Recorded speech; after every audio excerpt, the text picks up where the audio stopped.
15701. Well, as longitude, we're rolling over. 8 people aboard. 30 years, Scandies Rose. 5629 15701.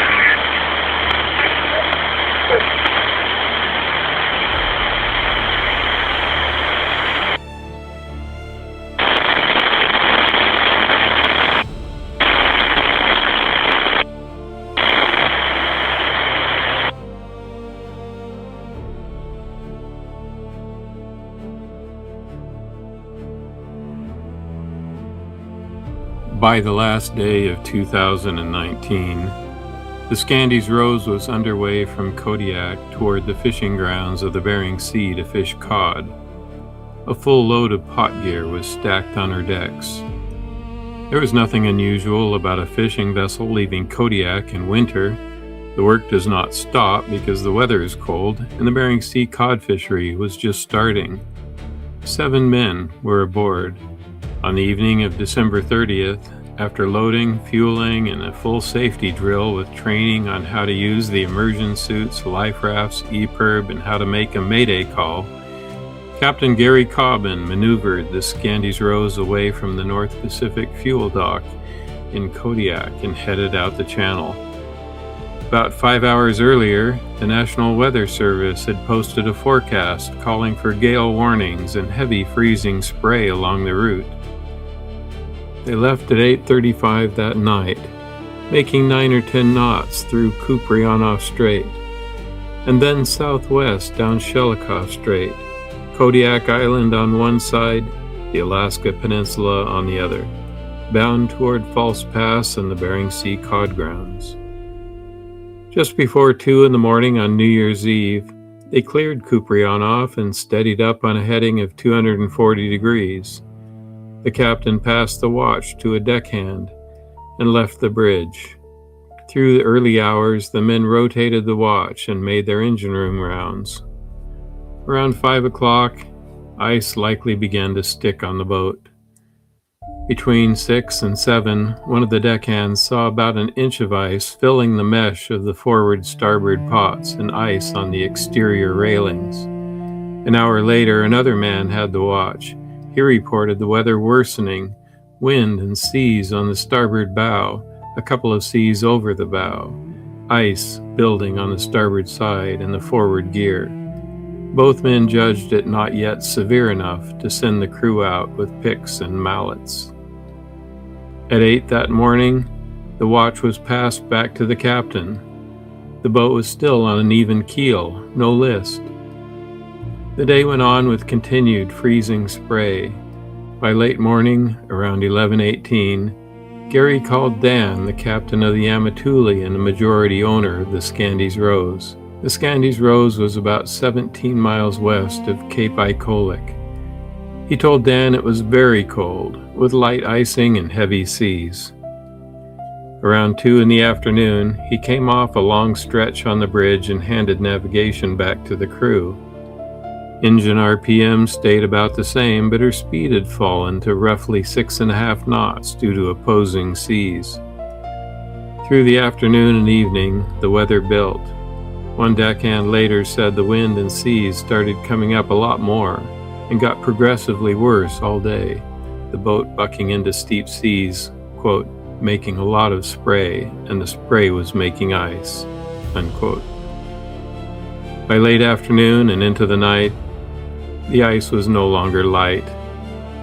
Shortly after 7:15 that evening, a deckhand woke the captain for the night watch. On the bridge, they talked it through. Worse weather, ice on the superstructure and the pots, maybe a couple of degrees of starboard list. Should they slow down, alter course? The deckhand asked if he should wake the crew to go break ice. Gary's call was a call 100 skippers have made in that situation. Hold the course and speed. It was too rough to put men on deck. They would wait for protected water. He talked to the engineer about shifting fuel to fight the increasing list. After about 7:30, The same deckhand later said all the pots were glazed over with ice. About 2 inches of ice on the starboard pots, ice on the inside of the webbing. Around 8 o'clock, Gary phoned a friend in North Carolina. He told him the vessel was icing and had a list. He needed to tuck in somewhere safe. The friend later said he did not sound alarmed. 12 minutes after 8, he called the Amatuli again, now about 8 miles northeast of Sutwick Island. At 8:37 p.m., he called Oyston, the captain of the Pacific Sounder. By then, the Scandies Rose was about 5.5 miles due east of Sutwick Island, still working southwest. Gary told Oyston that icing was really bad. He was concerned about a 20-degree list to starboard with wind 60 to 70 knots from the west and a temperature of 12 degrees. It was too rough to send the crew out on deck. He was trying for shelter southeast of Sutwick Island and was nervous about uncharted rocks. 20 degrees is not a minor inconvenience. That is a serious list. It's concerning even in calm weather. It changes how the hull meets the sea. It changes every movement on deck, and it leaves less room to recover when the next sea hits. At around 9:10 that evening, Oyston, the captain on the Pacific Sounder, stepped away to change a generator. At 9:45, the AIS shows Scandies Rose roughly 2.5 miles south of Sutwick Island.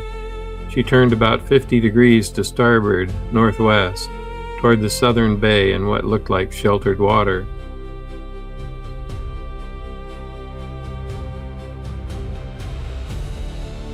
After Oyston returned to his wheelhouse, he called Gary back.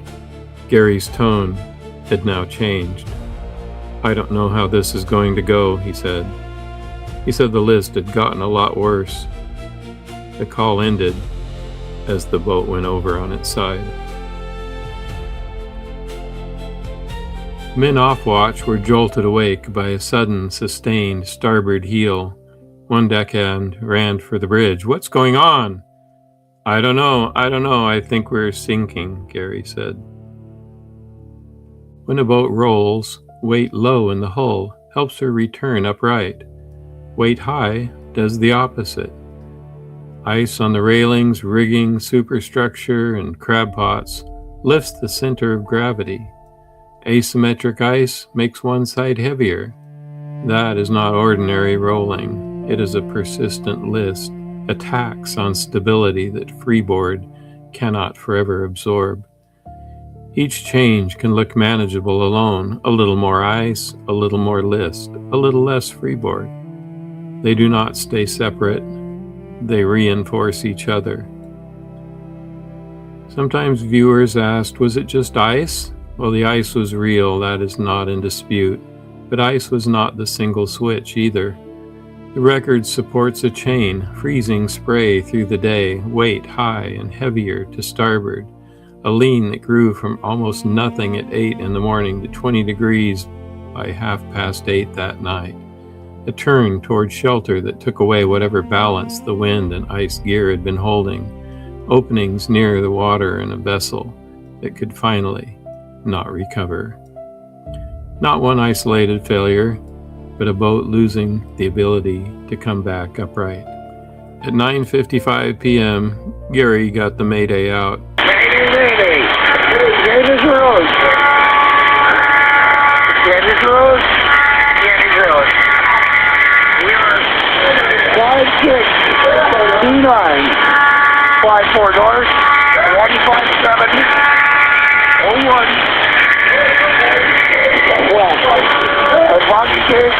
We're rolling over. He gave a position. Coast Guard Communications Detachment Kodiak heard him, but they could not raise him again. The vessel capsized. A minute later, she sank. 2 8-person life rafts auto-deployed in the dark. No receivable EPIRB signal ever came ashore. The Scandies Rose was not some piece of junk boat. She was one of our best. 2 8-person life rafts, more than twice the capacity required, an EPIRB, more than enough cold water survival suits, 3 parachute flares, 6 handheld flares, 3 orange smoke markers, equipment serviced and compliant. The crew had drilled that same day on how to use it. Sometimes all the equipment is still overwhelmed by the Arctic winter.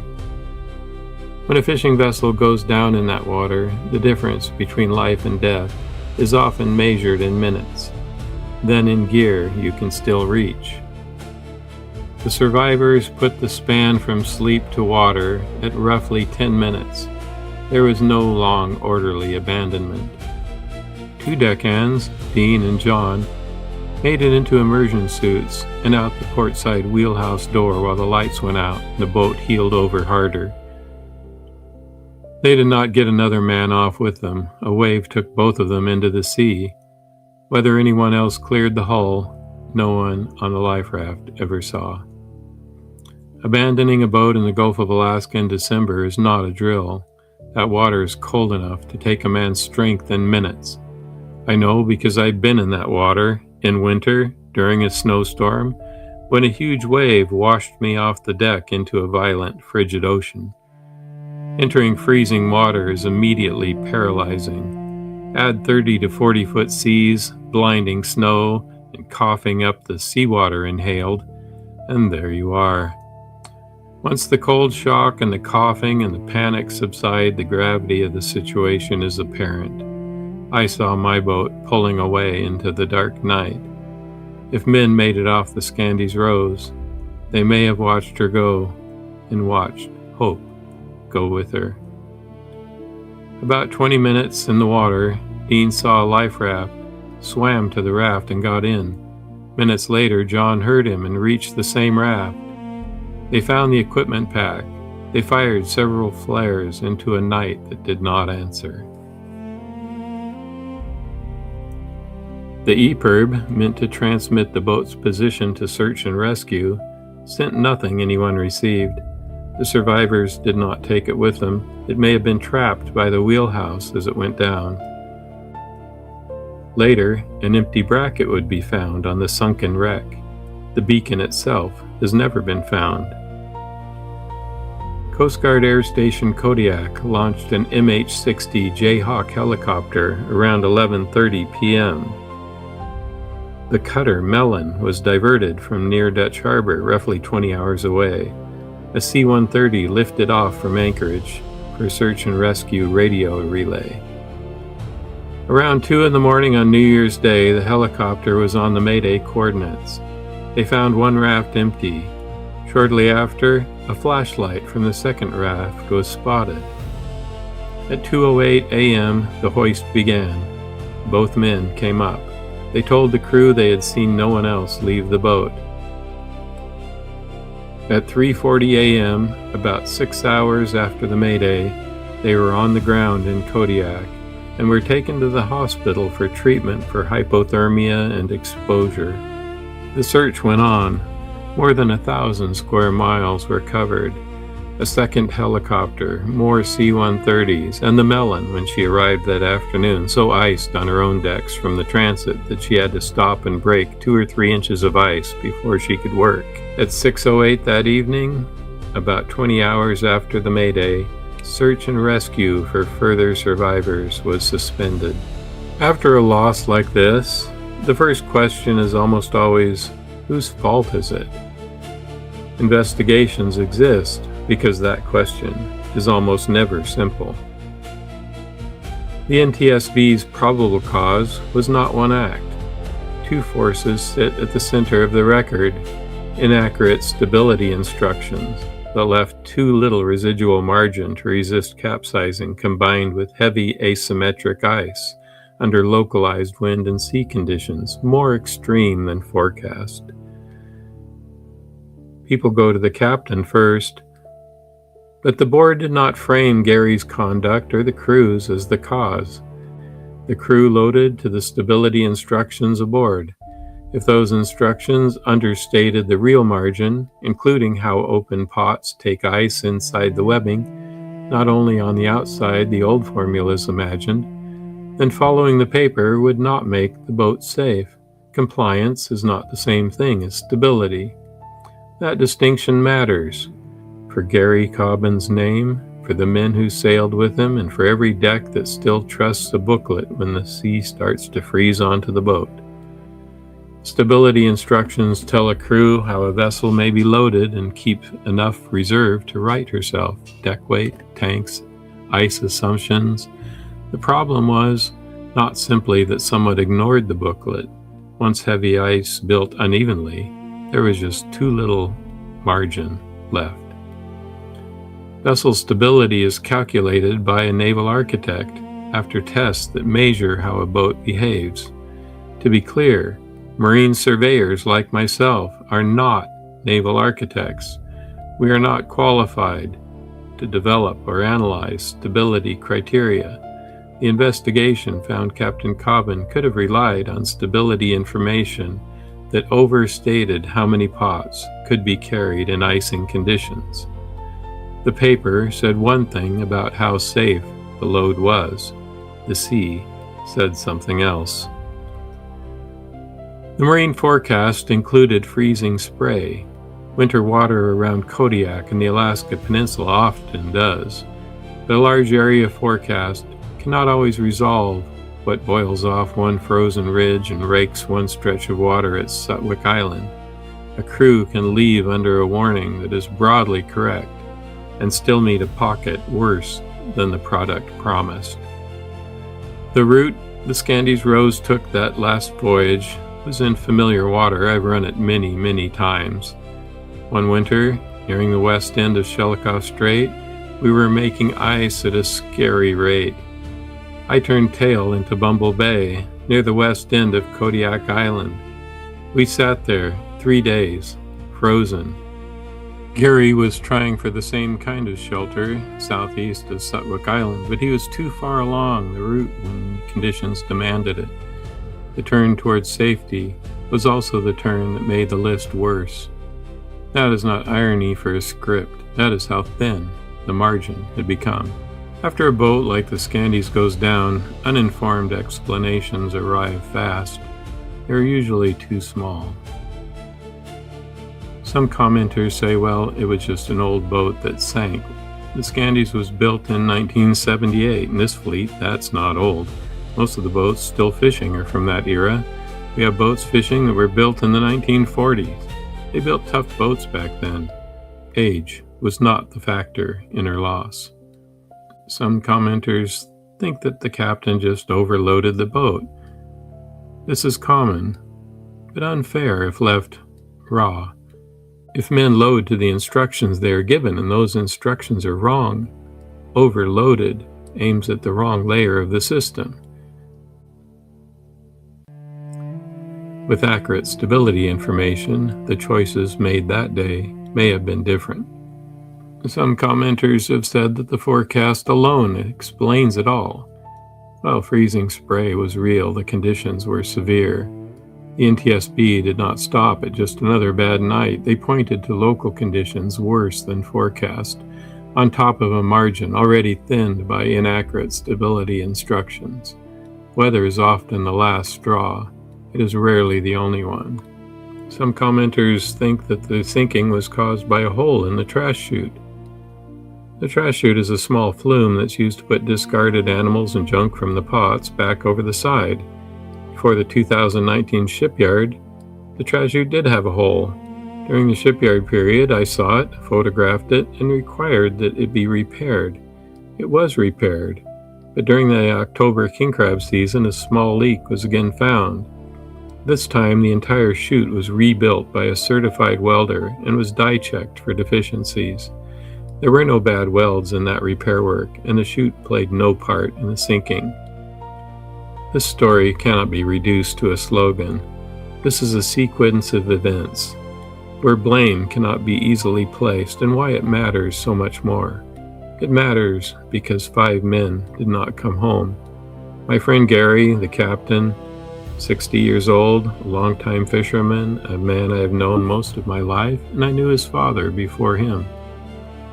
David was 30, the captain's son.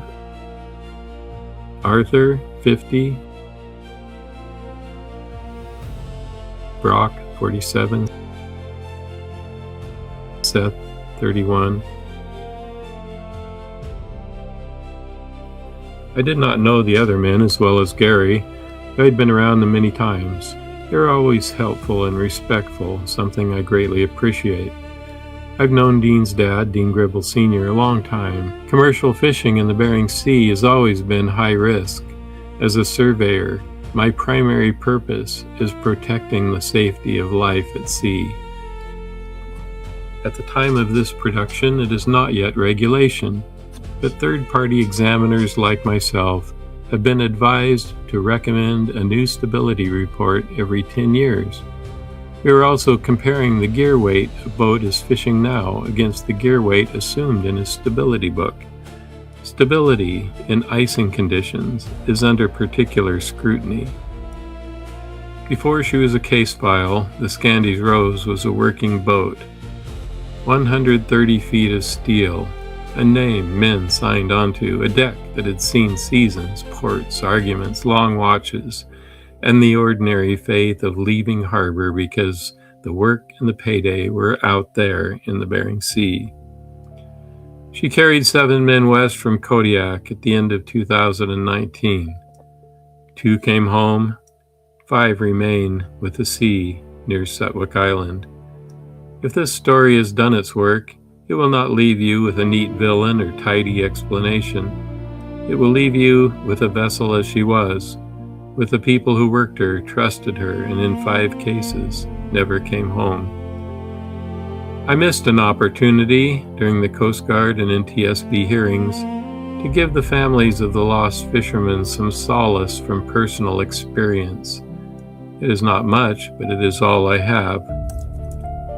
In 1972, my second year fishing crab in the Bering Sea, I was engineer on a brand new 110-foot crab boat.